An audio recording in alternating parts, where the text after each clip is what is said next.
Human masikop ang mga minor de edad nga giingong nalambigit sa iligal nga drogas, sunod rumbuhon sa kapulisan sa dakbayan sa Talisay ang pagpasaka og kaso sa mga ginikanang migamit sa ilang mga anak sa iligal nga kalihukan. Si Lian Sinkulan sa report.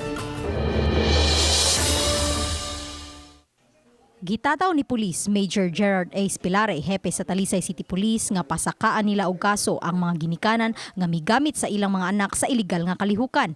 Gahapon na po ka mga minor de edad ang nasikop atol sa buy-bust operation nga gipahigayon sa sitio Manangados sa Barangay Tabono. Ang uban kanila nag-edad og 15 anyos paubos nga gi-turnover na karon sa DSWD. Matod ni Pilare, nakadawat sila og report nga may mga minor de edad nga gigamit sa ilang mga ginikanan sa iligal nga kalihukan.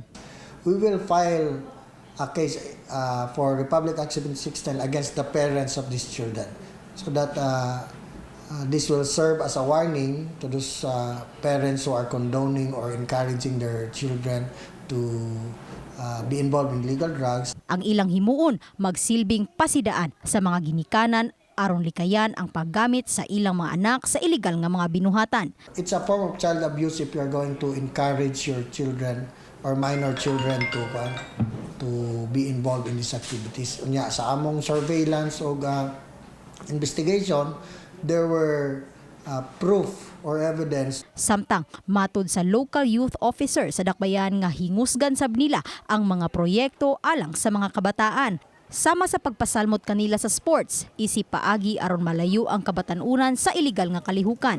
The meeting sa nato State Federation na sila they will support sa programs sa nato.